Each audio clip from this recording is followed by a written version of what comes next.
बदल लेना स्नान नहीं माना जाता। उसी प्रकार दिखावे का परिवर्तन समाज को शुद्ध नहीं करता। शुद्धि के लिए आवश्यक है मन का परिवर्तन। क्योंकि जो गतिमान है वही मनुष्य है, जो स्थिर हो गया वो पाषाण है, और जो समय के साथ अपनी सोच ना बदले वो शमशान है। और शमशान अंत होता है, प्रारंभ नहीं।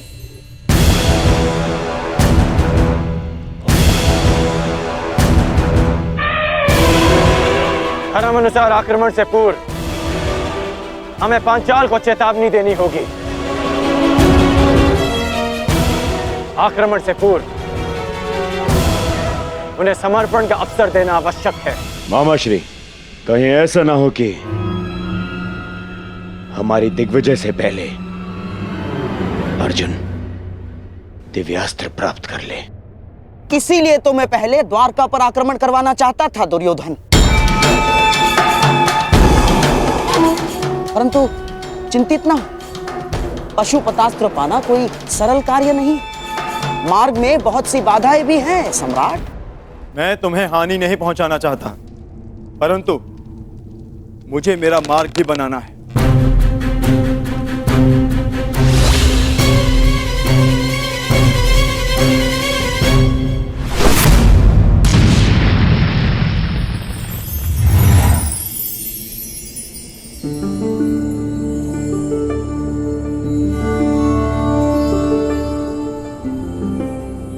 मैंने आज तक तुम जैसा मनुष्य नहीं देखा, इतना हठी परंतु इतना चैतन्य। तुम्हें मार्ग देकर मुझे आनंद की प्राप्ति होगी।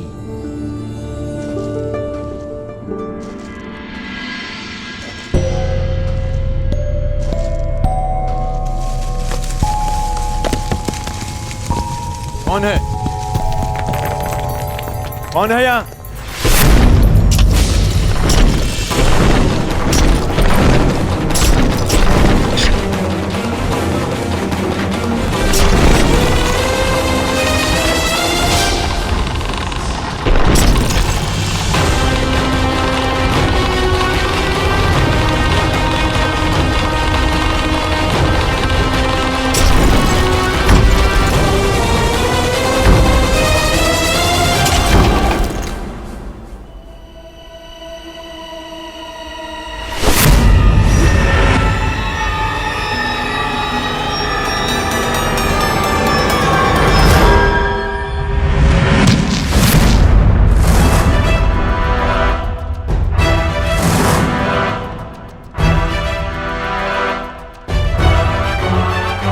ये तो महागुरु परशुराम के शिष्य का संदेश है,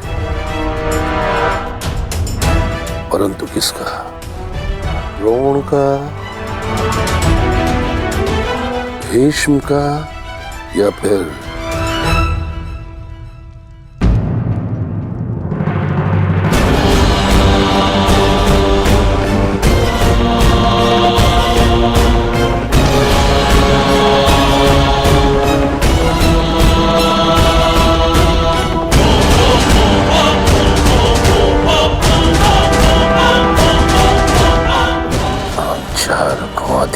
स्वीकार नहीं है। वो दुर्योधन भूल गया कि युद्ध में उसका और उसकी सेना का क्या परिणाम हुआ था। अपने गुरु द्रोणाचार्य के लिए गुरु दक्षिणा लेने आया था वो, परंतु हमने स्वयं उसे उसके प्राणों की दक्षिणा दी। जिस हस्तिनापुर में हमारी पुत्री का अपमान हुआ, उस हस्तिनापुर से संधि कदापि नहीं। अपनी पुत्री के अपमान का प्रतिशोध हम लेंगे।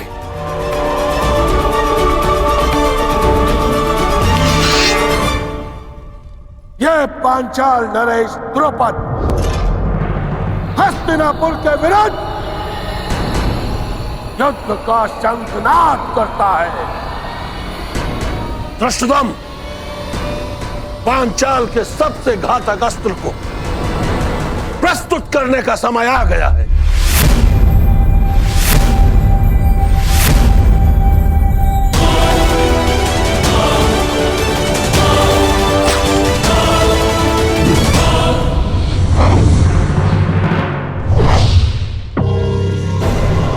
मुझे लगता है कि अपने दामाद पांडवों का परिणाम देखकर पांचाल नरेश संधि कर ही लेंगे। मुझे विपरीत उत्तर की अपेक्षा है युवराज।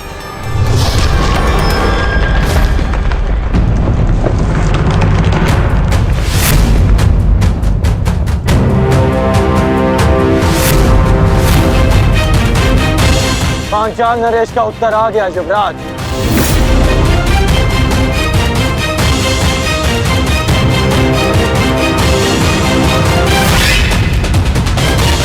शांति सदा युद्ध से श्रेष्ठ होती है।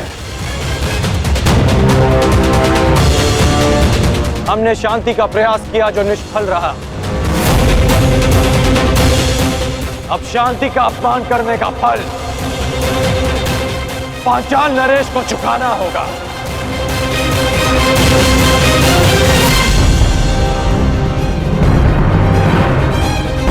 अब जब युद्ध निश्चित है अंगराज, तो सावधान रहना। कदाचित आपने पांचाल के मायावी योद्धा के विषय में नहीं सुना है। मायावी योद्धा?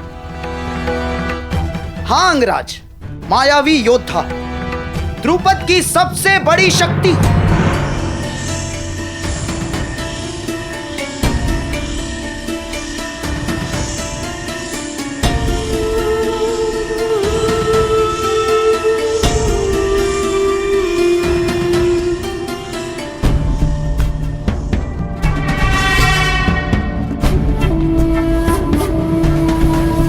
हस्तिनापुर ने पांचाल पर आक्रमण कर दिया है और इस समय पांचाल की ढाल तुम हो। तुम्हें इस युद्ध में भाग लेना ही होगा।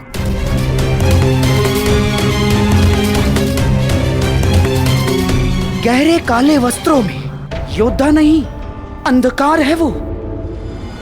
जहां जाता है शत्रु के दल में अंधकार फैला देता है वो। तो फिर आज इस अंधकार का भी अंत होगा गांधार नरेश। सामान्य योद्धा नहीं है वो अंगराज। उसकी उपस्थिति मात्र से शत्रु योद्धाओं में पराजय का भय बैठ जाता है। शत्रु के चैतन्य को अंधकार में बदल देता है वो। उसका मुख आज तक किसी ने नहीं देखा अंगराज।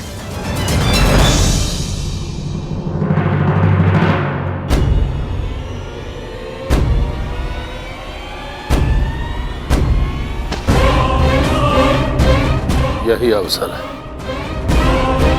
पांचाल की रक्षा करने का और अपना प्रतिशोध लेने का, जिसकी कई जन्मों से प्रतीक्षा थी तुम्हें। यदि इस युद्ध में हस्तिनापुर पराजित हुआ तो वो आएगा,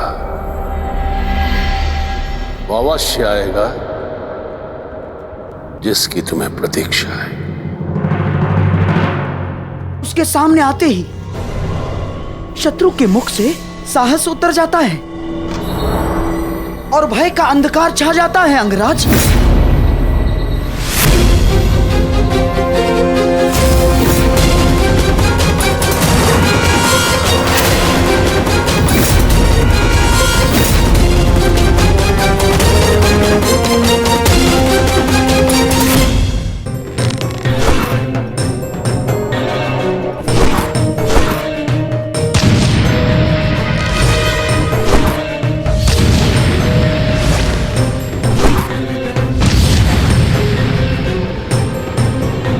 चट्टान पर बाणों का प्रभाव क्यों नहीं हो रहा? अवश्य ये कोई मायाजाल है।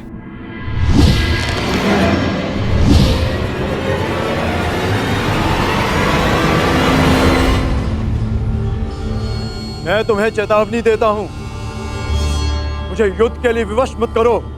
जिस किसी का भी ये मायाजाल रचा है मेरे समक्ष प्रस्तुत हो।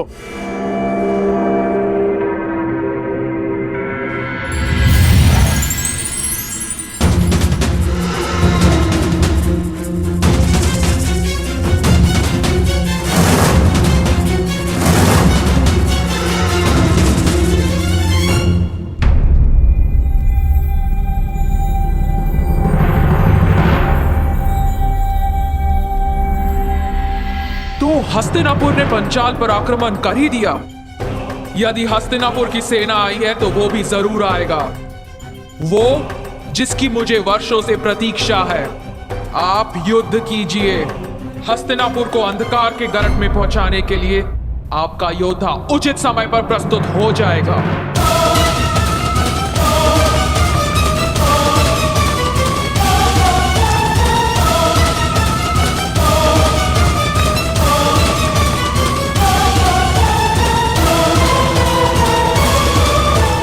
लगता है पांचाल नरेश अपनी सारी सेना ले आए। तो आज पांचाल की सारी सेना का नाश होगा।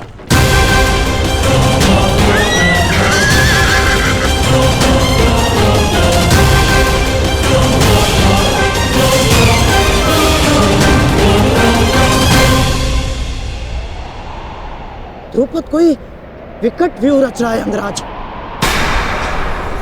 विकट नहीं, महाविकट व्यू गांधार नरेश।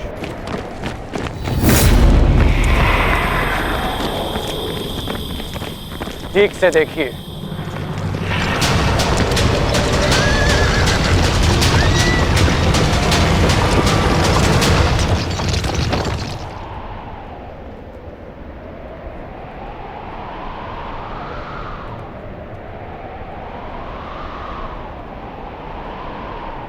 पूंछ की ओर से सेना का प्रवाह आगे होगा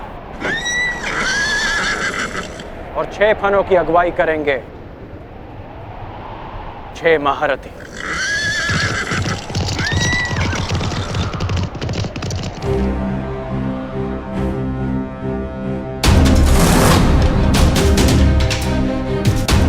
ये शेषनाग व्यू रच रहे हैं।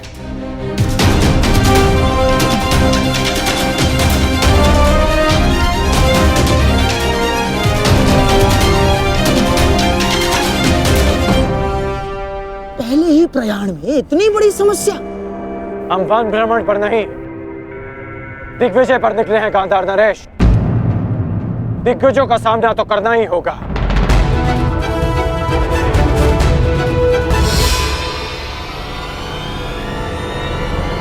व्यू रचना।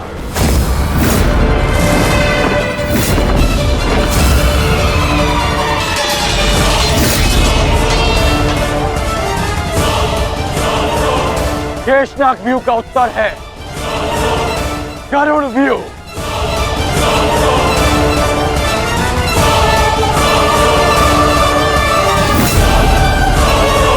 जिस प्रकार नागों का दमन गरुड़ करते हैं, उसी प्रकार हमारा व्यू पांचाल की सेना को छिन्न भिन्न कर देगा। अद्भुत मित्र, अद्भुत। पांचाल नरेश, ये हस्तिनापुर की ओर से अंतिम चेतावनी है। अंतिम अवसर है आपके पास। युवराज दुर्योधन से संधि कर लीजिए। वही दुर्योधन ना जो पिछले युद्ध में हमारे हाथों बंदी बना था। वो दुर्योधन मित्रता के योग्य नहीं है। जिन कौरवों के हाथ हमारी पुत्री यज्ञासिनी के आंचल तक पहुंचे हैं, उन हाथों से संधि नहीं, अपितु उन हाथों का नाश होना चाहिए। अब मेरी भी अंतिम चेतावनी सुन लो अंगराज। तुम्हारा भला इसी में है कि लौट जाओ, अन्यथा जिस प्रकार चक्की में चने के साथ धुन भी पीसी जाती है, उसी प्रकार इस दुर्योधन के साथ तुम्हारा भी नाश होगा।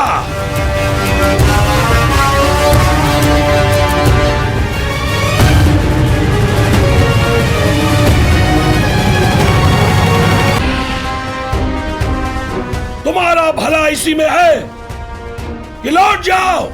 सबसे श्रेष्ठ युद्ध वो है जो कभी ना हो। जो शांति से प्राप्त हो सकता है वो युद्ध से नहीं। क्षमा करना नटवर, कुछ मनुष्य युद्ध से पूर्व शांति का महत्व नहीं समझते।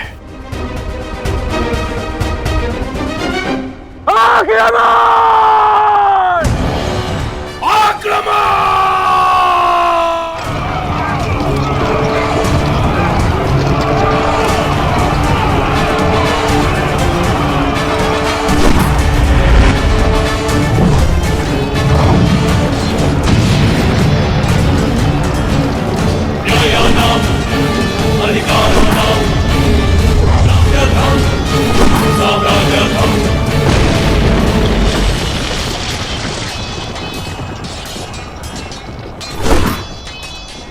आज मैं और मेरा पुत्र इसी रणभूमि में द्रौपदी के अपमान का प्रतिशोध लेंगे। आज पांचाल की पांचों नदियां कौरव सेना के नाश की साक्षी बनेगी।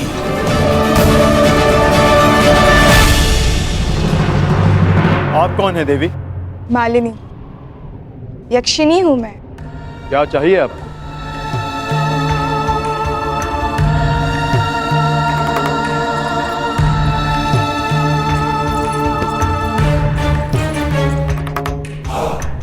तुम्हारा प्रेम।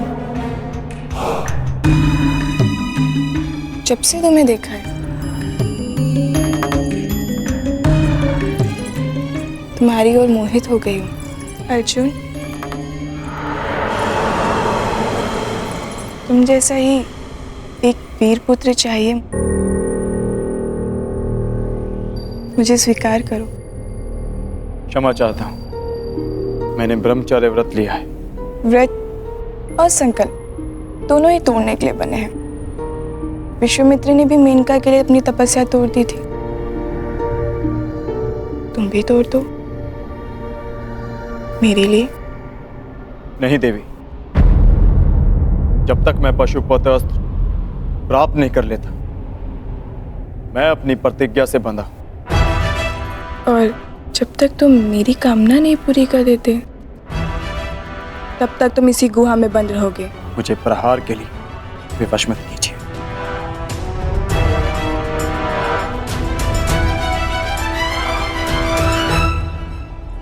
प्रयास करो। स्त्री पर अस्त्र उठाना क्षत्रिय धर्म नहीं, परंतु जो स्त्री काम वेश में आकर पुरुष का धर्म भंग करना चाहे, जिसे मर्यादा का ज्ञान ना हो, जो अपनी ही काम पूर्ति के लिए अपनी शक्तियों का दुरुपयोग करे, उसे राक्षसी माना गया। और एक राक्षसी पर अस्त्र उठाना क्षत्रिय धर्म है। सावधान!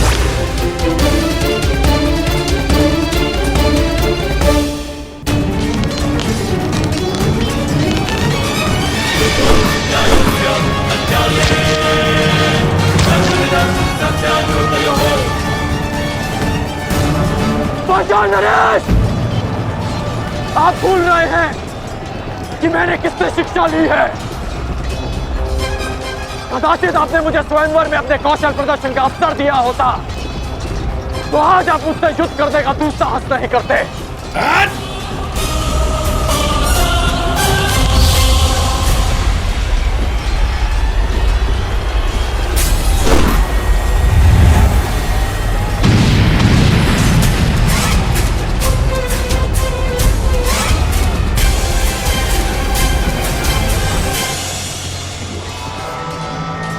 सुनीर में और बाण शेष हैं या समाप्त हो गए पांचाल नरेश?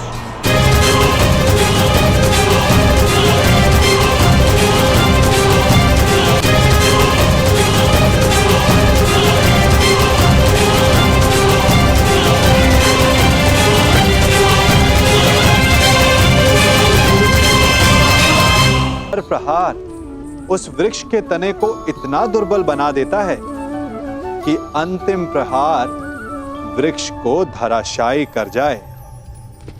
इसलिए यदि आपका पहला प्रहार असफल हो जाए तो स्वयं को असफल मत समझो, प्रहार करते जाओ। अर्थात सफलता के लिए फल की कामना ना करें। हमें अपना कर्म करते रहना चाहिए। स्वर्ण को भी कुंदन बनने के लिए ताप सहना होता है। हीरे को भी चमक पाने के लिए सान पर स्वयं को घिसना पड़ता है। इसीलिए यदि सफलता की चमक चाहिए तो परिश्रम करना पड़ेगा और कठिनाइयों का ताप सहना होगा।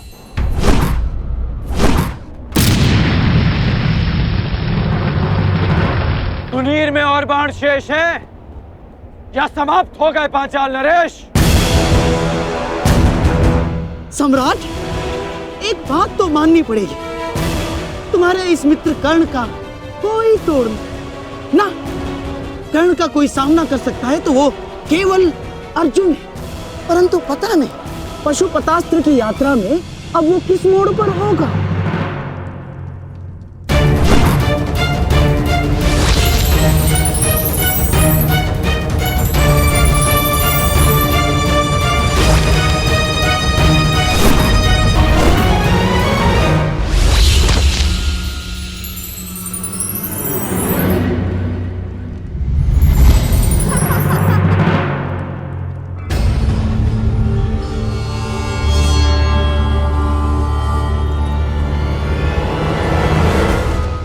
बड़े भोले हो तुम कौनते।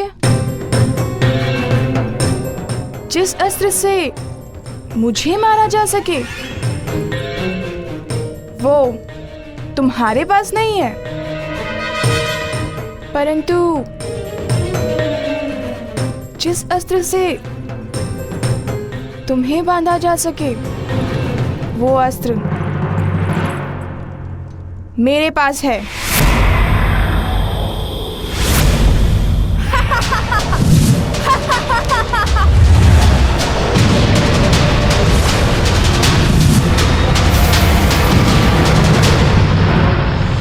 साधारण नारी नहीं हूं मैं, यक्षिणी हूं, वरदान प्राप्त यक्षिणी।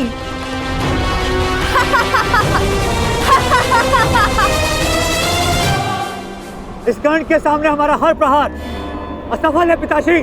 समय आ गया है पांचाल के सबसे घातक अस्त्र को प्रस्तुत करने का।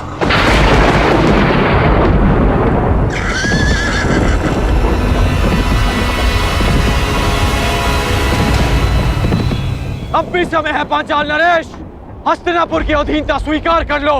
जिसकी पुत्री द्रौपदी ने इतना सब कुछ सहने के पश्चात भी दासी बनना स्वीकार नहीं किया, तो फिर उसका पिता द्रौपद दास बनना कैसे स्वीकार कर सकता है? पांचाल नरेश द्रौपद का सर कट सकता है परंतु झुक नहीं सकता।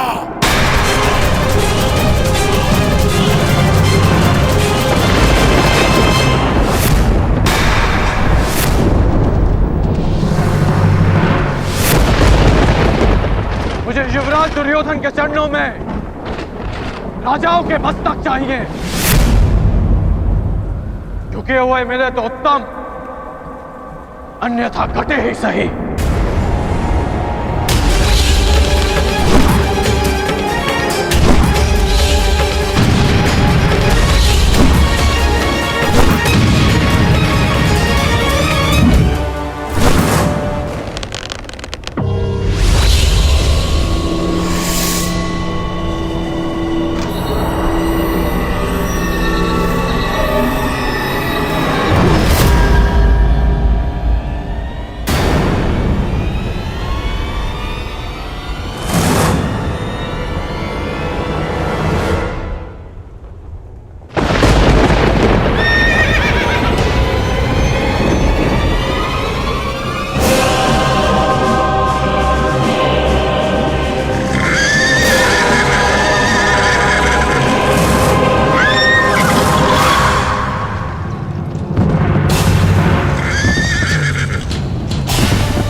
कैसी माया है ये।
क्या हुआ अंगराज? क्या हुआ? अब करो प्रहार। प्रहार करो अंगराज, प्रहार करो। कौन है ये?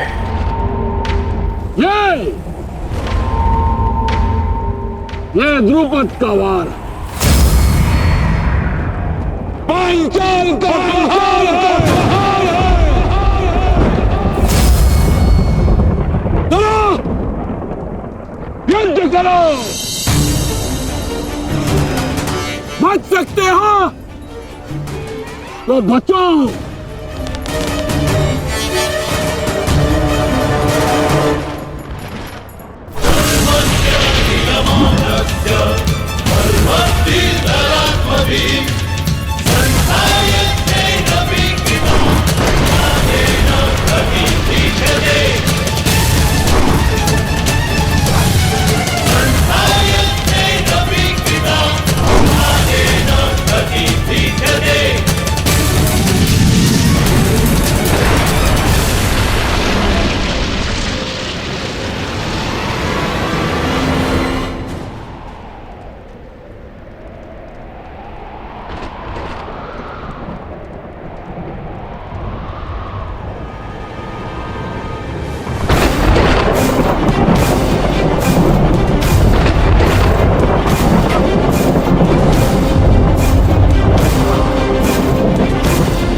स्त्री है।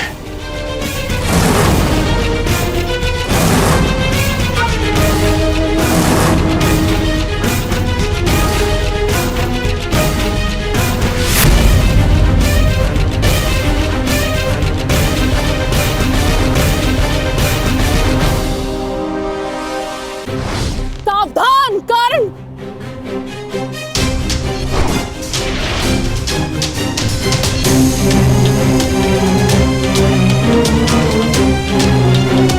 क्या हुआ अंगराज? भयभीत हो? युद्ध करो। एक स्त्री पर अस्त्र उठाना किसी भी योद्धा के धर्म के विरुद्ध है।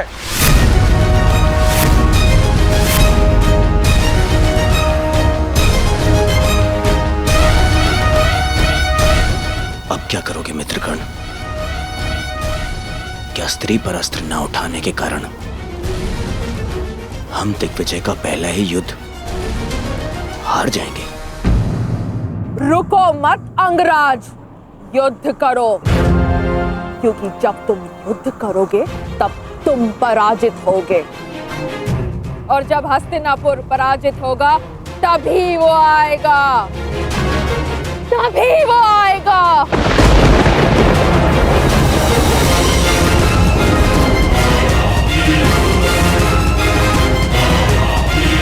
ये किसकी किसके आने की बात कर रही है? तुम सबको बंदी बनना होगा, तभी वो आएगा, तभी मेरे जन्मों का प्रतिशोध पूर्ण होगा। मामा जी, ये किसकी बात कर रही है? किसे लाना चाहती है वो यहाँ पे? मेरा प्रतिशोध पूर्ण करने के लिए उसे आना ही होगा।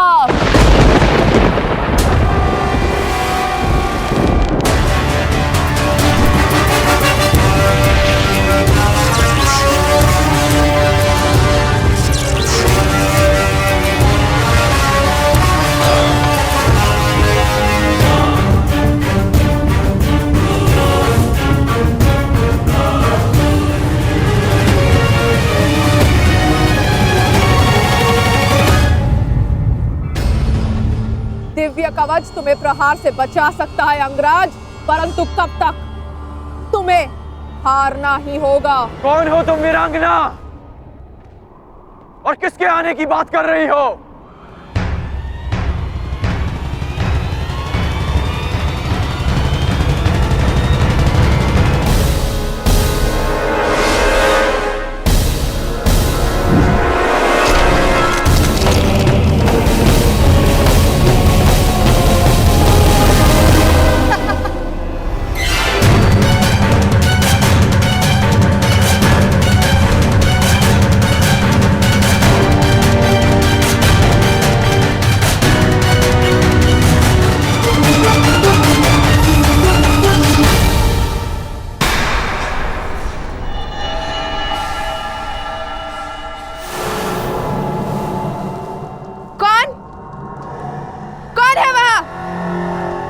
किसने मेरे प्रहार को रोका है?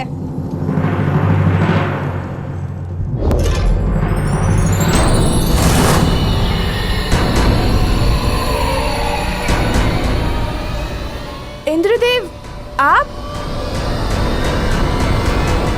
पर आपसे तो मेरा कोई बैर नहीं। मेरे पुत्र से बैर कर कर तुमने मुझे अपना बैरी बना लिया।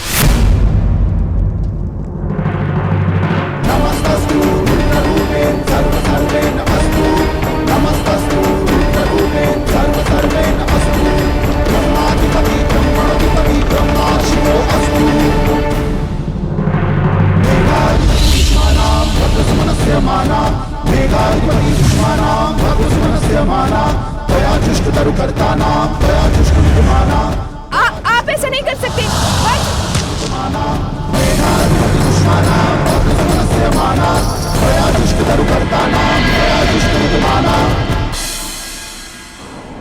बताओ कौन हो तुम? अपना परिचय दो। अंगराज, यह शिखंडनी है, शिखंडनी।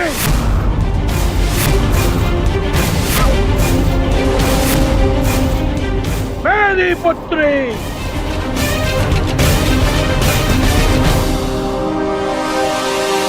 युद्ध करो अंगराज, क्योंकि पांचाल में वीरों का परिचय उसके युद्ध कौशल से होता है, उसके पुरुष या स्त्री होने से नहीं।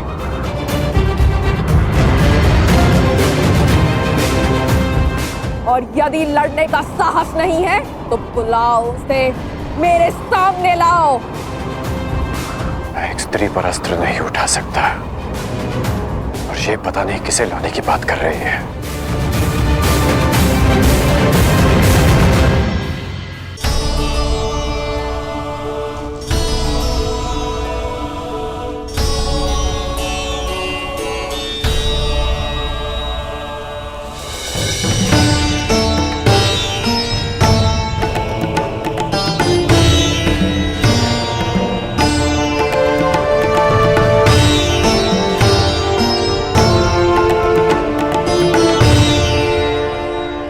ये परिश्रम का समय है पुत्र अर्जुन। हमारा लक्ष्य कैलाश है। जाओ, कैलाश का मार्ग उस ओर है। जाओ अर्जुन,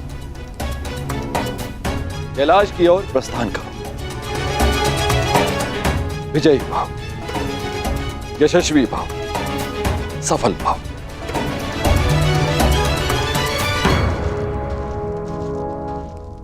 अपने पुत्र के मार्ग से मैंने बाधा हटा दी। अब अपने पुत्र के शत्रु के मार्ग में बाधा उत्पन्न करना ही मेरा लक्ष्य होगा। सावधान कर, देवराज इंद्र अपना प्रतिशोध लेकर रहेगा। कर्ण, प्रहार करो। यदि तुमने प्रहार नहीं किया तो मैं प्रहार करूंगा। नहीं युवराज, नहीं।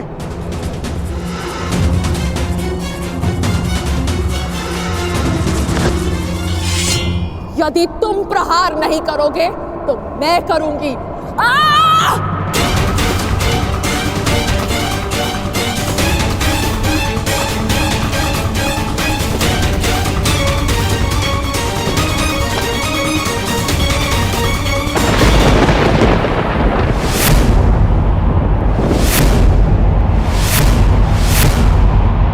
आ गया वो।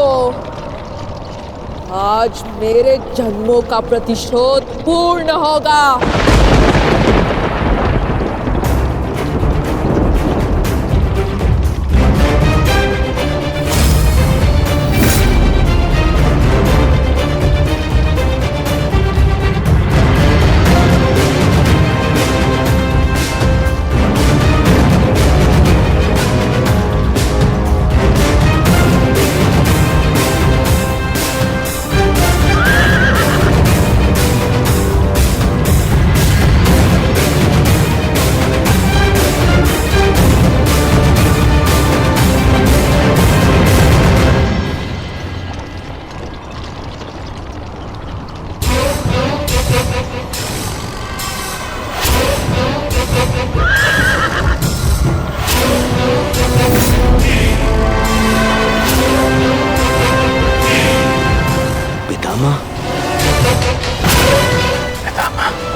आ गए भीष्म।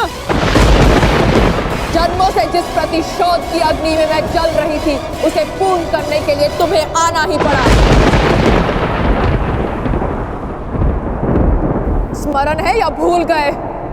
मेरा अपमान, मेरे अस्तित्व का नाश। स्मरण है वो अपमानित अम्बा जिसे न प्रेम मिला न पति। स्मरण है वो अबला अम्बा जिसके स्वयंवर से एक टूटी हुई वस्तु के भांति उठाकर तुम ले आए। स्मरण है वो अम्बा जो अपने अपमान के प्रतिशोध के लिए हर वीर के पास गई, हर योद्धा के पास भटकी। स्मरण है वो अम्बा जिसने तुम्हारी नाश की प्रतिज्ञा लेकर अपने आप को अग्नि को समर्पित कर दिया।